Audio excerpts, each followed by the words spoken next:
Bharatiya Janata party जिला महामंत्री रमेश अपूर्वा ने बताया कि प्रदेश कार्यकारिणी में नवनियुक्त पदाधिकारियों में नागौर लोकसभा प्रत्याशी का सम्मान कार्यक्रम भारतीय जनता पार्टी जिला कार्यालय नागौर में रखा गया। सम्मान कार्यक्रम में जिला अध्यक्ष रामनिवास सांखला द्वारा प्रदेश उपाध्यक्ष व नागौर लोकसभा प्रत्याशी डॉक्टर ज्योति मिर्दा को पुष्प गुच्छ भेंट कर स्वागत किया गया।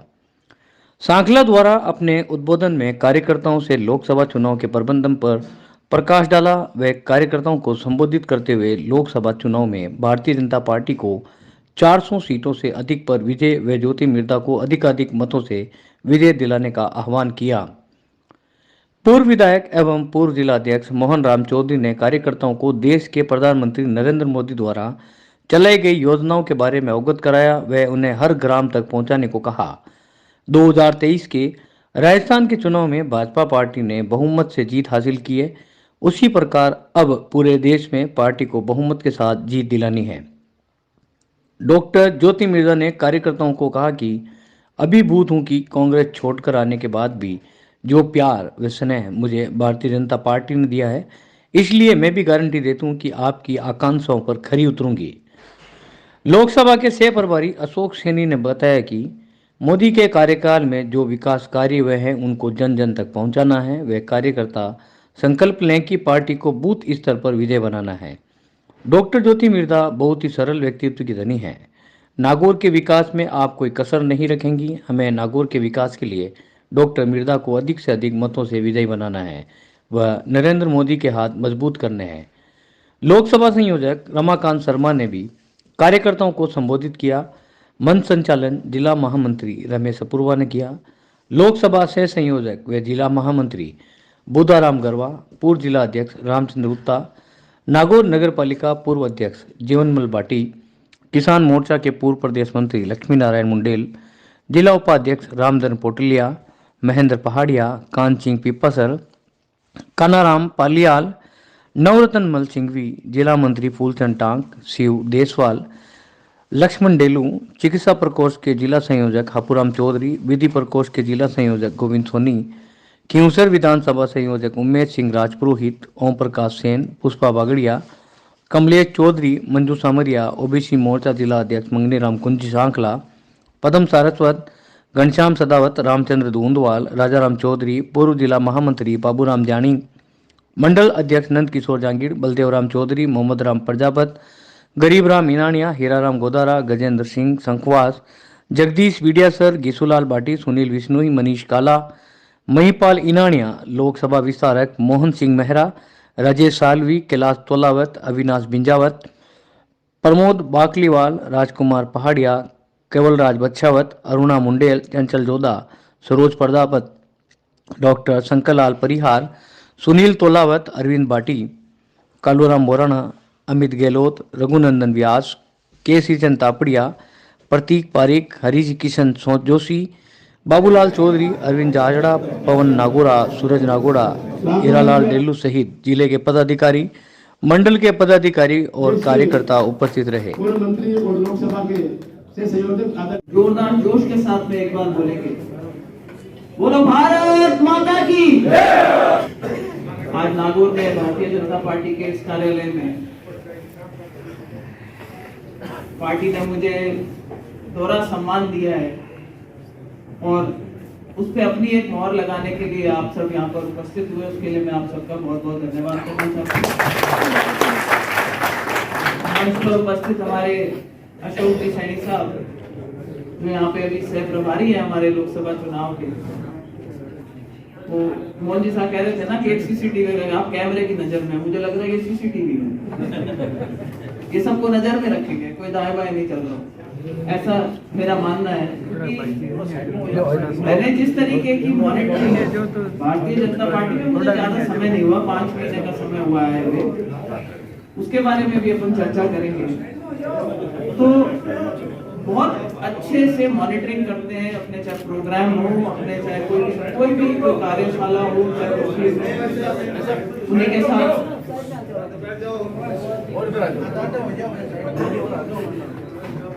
उसी के साथ मंच पर उपस्थित हमारे जिलाध्यक्ष आदरणीय रामनिवास जी सांसला साहब, मोहन राम जी चौधरी साहब, बुदाराम जी गरबा साहब, रमाकांत जी, जीवनलाल जी भाटी जी, हमारे शहर के मंडल अध्यक्ष नंद किशोर जी, रमेश जी अपूर्वा साहब, उपस्थित सभी नेतागण, मेरे सामने विराजमान जनप्रतिनिधिगण, मोर्चे और जो हमारे प्रकोष्ठ हैं उनके सदस्यगण, कार्यकर्तागण, यहाँ उपस्थित मीडिया के बंधुओं,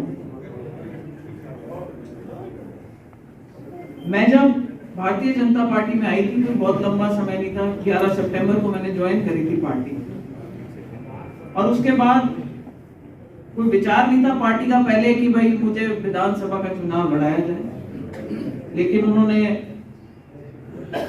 सोचा कि ज्योति मृदा पार्टी में आई है, हमें से चुनाव लड़ाना चाहिए, और उन्होंने जब भी नेक्स्ट चुनाव घोषित हुए तो उन्होंने मुझे टिकट देकर के आप लोगों के बीच में भेजा। मैं नागौर हेडक्वार्टर से प्रत्याशी बन के आपके बीच में आई, और मैं बहुत बहुत धन्यवाद करना चाहूंगी कि उस वक्त भी मेरा कहीं नाम नहीं था पार्टी में आने का, मेरा कोई कैंडिडेचर नहीं था, मैंने ना किसी से टिकट मांगी, पर बहुत से ऐसे लोग थे जो यहाँ पे कड़ी तपस्या, वर्षों की मेहनत करके ग्राउंड पे अपना ग्राउंड बनाया था, और वो लोग टिकट की दावेदारी पेश कर रहे थे। उन लोगों को टिकट नहीं मिला, जाहिर सी बात है, मायूसी होती है, आप इतने साल मेहनत करते हो और फिर ऐसा होता है कि कोई एकदम से लगता है कि ये बाहर से आया, बाहर से आते के साथ ही इसको टिकट मिल गया। उसका एक दूसरा पहलू भी है जो मैं आप लोगों के सामने रखना चाहता हूँ कि जब बीजेपी में नहीं होते, हम कांग्रेस में थे, तो वहां पे एक आम धारणा बनी हुई थी कि आपको अगर बीजेपी लेके जाएगी तो आपको यूज एंड थ्रो करेगी, एक बार आपको इस्तेमाल करेगी, अपने जब उनका काम खत्म हो जाएगा तो उसके बाद में वो आपको खर्चे में डालेगा। मैं समझती हूँ कि परसों जब लिस्ट निकली, मध्य रात्रि के आसपास निकली थी, मैं सो चुकी थी, और 1:15 बजे के आसपास मेरे पास में किसी का फोन आता है कि जी आपको पार्टी में उपाध्यक्ष बनाया गया है। नींद में छोड़ के एक बार तो समझ में भी नहीं आया कि क्या हुआ है। फिर पता चला जी लिस्ट आई है, और कोई छोटा मोटा नहीं, बहुत बड़ी एक जिम्मेदारी है, प्रदेश लेवल पे उपाध्यक्ष बना करके। मैं कहती हूँ इतना बड़ा दिल इतनी बड़ी पार्टी का ही हो सकता है, और वो भी एक मेरे जैसे इंसान के लिए जिसका मैं मंच पे खड़े होकर मुझे कहते हुए कोई बुरा नहीं लगता कि भाई मुझे आप लोगों से सबसे सीखना पड़ेगा, संगठन का काम मुझे आता नहीं है, तो आप सब आज से मेरे ट्यूटर हैं, और मैं अच्छी स्टूडेंट रही हूँ, आप अच्छे से सिखाएंगे तो मैं बहुत ईमानदारी से प्रयास करूंगी ये काम सीखने का, और इस पार्टी को। शाम हुई, 6 बजे वो टीवी चलना शुरू हुआ, तो सब आंखें टकटकी लगा करके बैठे थे, तो उसमें पहली लिस्ट में नाम भी आ गया कैंडिडेट। तो ये जो धारणा थी कि भाई बाहर से कोई आता है तो उसको आउटसाइडर की तरह ट्रीट किया जाता है, इस धारणा को बहुत ही अच्छी तरीके से इस पार्टी ने किया, और इतनी महत्व है यहाँ पर कि अगर कोई आपको अगर संगठन में पद मिलता है, आप विश्वास करेंगे, जब मैं विधानसभा का चुनाव लड़ रही थी और लोगों के बीच में जाती थी तो उन्होंने कहा भाई एमएलए बन जाओ तो मंत्री पद मांगने मत जाना। मैंने कहा फिर? बोले संगठन में कोई छोटा मोटा पद ले लेना।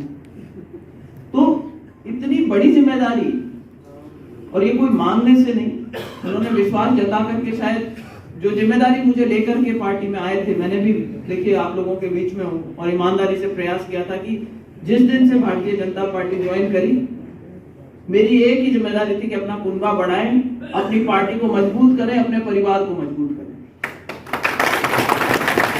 और आज तो मैं इस पार्टी का डबल तरीके से हिस्सा हूं। तो मैं पुणे यहाँ बैठे सभी नेताओं को और कार्यकर्ताओं को ये विश्वास दिलाना चाहती हूँ कि ज्योति मृदा, जैसे मोदी जी खड़े होकर के गारंटी दे सकते हैं, कोई नेता गारंटी नहीं देता, कि मोदी जी की गारंटी होती है जो वो काम करना चाहते हैं, लोगों के फायदे की बात करते हैं। वे ज्योति मृदा आप लोगों को ये गारंटी देती है कि ज्योति मृदा हर एक संभव प्रयास करेगी इस परिवार को मजबूत करने का। जो मोदी जी एक सपना देखते हैं हमारे भारत के लिए, एक उज्जवल भविष्य की कामना करते हैं कि विकसित भारत बनेगा। उस सपने की ओर हम सब मिलकर के अपना अपना प्रयास करेंगे। और जैसा कि आप जानते हैं चुनाव का बिल्कुल बच चुका है। पहली लिस्ट भारतीय जनता पार्टी बहुत कॉन्फिडेंट है और 195 कैंडिडेट्स की एक लिस्ट निकालना, वो भी आचार संहिता लगने से पहले, जब तक दूसरी पार्टियां अपने पैर भी नहीं जमा पा रही कहीं पर, तो मुझे लगता है कि कॉन्फिडेंस बहुत है। लेकिन मुझे ना उस कॉन्फिडेंस से एक मेरे मेडिकल कॉलेज के टाइम का एक किस्सा याद आता है। जब मेडिकल कॉलेज में आपको पता है रैगिंग होती है तो बहुत बुरी होती है। अब तो नहीं होती, अब तो मुकदमेबाजी हो जाती है, पर पुराने टाइम की बात थी, ध्यान होगा कई लोगों को। उस टाइम कुछ अच्छी खट्टी मीठी यादें भी होती है। तो हमारे टाइम पे हमें सीनियर जो थे वो लाइफ लेसन सिखाने का एक तैयार तरीका रखा करते थे। तो हमसे पूछा करते थे, बोले हम तुम्हें कहानी बताते हैं, इसके अंदर तुम बताओ कि आगे क्या होता। कहानी बताई गई कि भाई 2 अंडे थे और वो छत पे गए और छत पे जाकर के नीचे कूद गए और फूटे नहीं। तो बोले क्यों? तो उसका सही जवाब था कि वो कॉन्फिडेंट था। फिर अगला सवाल आता है कि वही दोनों अंडे गए और मेज पे चढ़ के और नीचे कूद गए और फूट गए। बोले क्यों? तो उसका सही जवाब था कि वो ओवर कॉन्फिडेंट थे। तो हमें कॉन्फिडेंट रहना है। और जो मोदी जी का ये सपना है कि 400 सीटें कम से कम एनडीए की आनी चाहिए और 370 सीटें तो प्योरली बीजेपी की आनी चाहिए, उसको साकार करने के लिए हमें अगले 50 दिन 60 दिन जितना भी समय है, जब भी राजस्थान का जिस भी चरण के अंदर इलेक्शन का नंबर आएगा, हम लोगों को आज की तारीख में अपना हर दिन, हर सोच, हर क्षण इस ओर लगाना चाहिए। जो भी छोटे बड़े कार्यक्रम पार्टी की तरफ से दिए गए हैं, आप देखिए ये पार्टी कभी रेस्ट नहीं करती। हम एक चुनाव लड़ते हैं, उसके बाद उसकी समीक्षा करने वाले लोग अलग होते हैं, लेकिन उसी दिन से अगले स्टेप के ऊपर बढ़ता। परसों लिस्ट आई थी, कल जयपुर में प्रदेश अध्यक्ष जी और मुख्यमंत्री जी ने एक बैठक ली और बैठक इतनी डिटेल्ड थी, ऐसे नहीं कि चाय समोसे खाओ और खा के चल दो। इनफैक्ट चाय और समोसे आए नहीं वहां। और हर एक प्रभारी को जो जिम्मेदारी दी गई है उससे पूरी समीक्षा दी। चाहे वो आप देखें कि भाई जो महिला सेल्फ हेल्प ग्रुप्स जो बने हुए हैं उनकी समीक्षा, कितने बने, क्या किया, लाभार्थी कौन कौन है, या नमो ऐप की बात करी गई, या जो भी आप हमारे अशोक जी कह रहे थे वॉल पेंटिंग की कमल का फूल बनाना दीवार के ऊपर, उसका चिन्ह बनाना, या अब की बात मोदी सरकार या फिर एक बार मोदी सरकार वाला। तो हर एक छोटे बड़े कार्यक्रम की समीक्षा डिटेल में करी जाती है। उसको जो नमो ऐप है, सरल ऐप है, उसके ऊपर अपलोड किया जाता है। उसकी रिपोर्टिंग बिल्कुल सेंटर तक के लेवल पर। मैं समझती हूँ कि इतना काम किसी पार्टी का कोई संगठन नहीं करता। और हम लोग भी यही चाहेंगे कि जो मोदी जी की योजनाएं हैं, जो केंद्र की योजनाएं हैं, उनको आगे से आगे लोगों को बता सकें। कई बार ये भ्रम रह जाता है कि भाई अगर ये बजट आया तो ये कहाँ से आया, अगर इसका लाभ मिला तो कहाँ से मिला। अभी पीछे से हमारे मुख्यमंत्री जी जो है वो अभी नागौर आए थे, उन्होंने जो कार्यक्रम करे थे और जिसने उस लाभार्थी संवाद के अंदर जिसने अपना समय लगाया होगा थोड़ा बहुत देखने के लिए, तो वास्तव में समझ में आता है देख करके कि कितने लोगों को इन जो सारी योजनाएं उनका कितना लाभ मिला। ऐसा नहीं है कि सब हवा में चलती है। चाहे वो किसान सम्मान निधि हो जिसमें डायरेक्ट पैसा आता है, पहले 6,000 आते थे, 8,000 आते हैं, मोदी जी ने कह रखा है कि इसको बढ़ाकर 12,000 करेंगे, डायरेक्ट खाते में वो पैसा। उज्ज्वला योजना है तो गैस सिलेंडर हमारे को सस्ता मिलता है। अगर मकान बनाने की योजना है तो प्रधानमंत्री जी की मकान बनाने की योजना है, उसका कितने लोगों को लाभ मिले। तो ये सारी चीजें हमें लोगों तक पहुंचानी चाहिए। और जो मार्गदर्शन है वो मैं चाहूंगी जो मेरे सीनियर्स बैठे हैं संगठन की दृष्टि से, ये आप लोग अपना समय समय पर बताते जाइएगा। मैं मेरा पूरा प्रयास करूंगी कि पार्टी को अपन आगे लेकर के चले, जो भी दायित्व मुझे मिले मैं उसको आगे बढ़ा सकूं।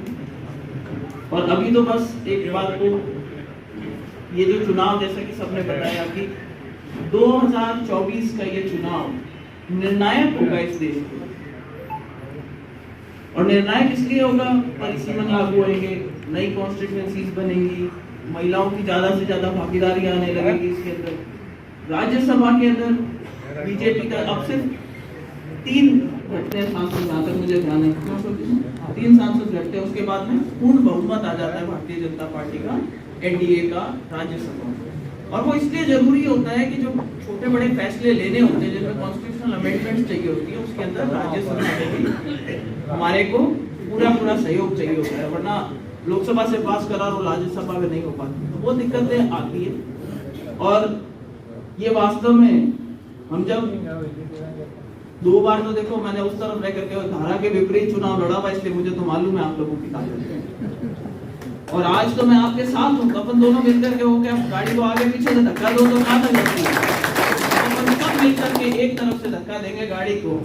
और डबल इंजन की जो सरकार है इसको बहुत अच्छी रफ्तार के साथ में अपन प्रयास करेंगे कि आने वाले 2024 के अंदर मैं तो 400 से अच्छा कंफर्टेबली पार हो, बहुत अच्छे तरीके से बीजेपी की सरकार बने, एनडीए की सरकार बने, मोदी जी पुनः एक बार हमारा नेतृत्व करें, और जो देश की जो गरिमा बढ़ी है पूरे इंटरनेशनल, जो एक जागृति आई है हमारे लोगों में, जो एक राष्ट्रवाद की भावना आई है, जो सनातन धर्म के प्रति जो एक भावना जागृत हुई है, वो कायम रह सके, हमारा देश उन्नति कर सके, प्रगति कर सके, ताकि आने वाले समय में हमारे बच्चों के लिए बहुत अच्छा, हमारे आने वाली नई पुश्तों के लिए बहुत अच्छा है यहाँ पर वातावरण जो है वो कायम रह सके, ऐसा मेरा विचार है। मैं चाहूंगी कि आप सभी उसमें मिलकर के हम सबका हाथ बटाएं।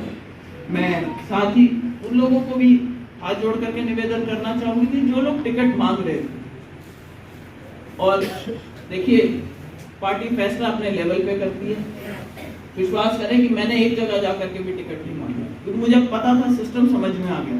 आप लोग भी जानते हैं, जो यहाँ पे ज्यादातर पदाधिकारी हैं, 7-7 8-8 बार फोन आए लोगों के पास में, आप लोगों से भी बतलाया गया, पूछा गया है कौन ठीक हो सकता है, कौन नहीं हो सकता, आपकी भी सहमति हो सकता है कि भाई किसी का कुछ विचार किसी और के साथ में मिलते हो, जो भी, लेकिन बहुत तरीके से उन्होंने कहीं ना कहीं सर्वे में ये बात आई होगी कि ज्योति मृधा शायद इस जिम्मेदारी के लिए सबसे ठीक है, तो पार्टी ने जो जिम्मेदारी दी है उसको मैं निभाने के लिए तैयार हूँ, लेकिन मुझे उसमें आप सब लोगों का पूरा साथ चाहिए।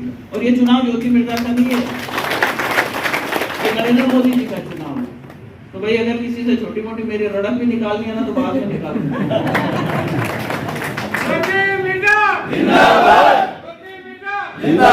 भारतीय जनता पार्टी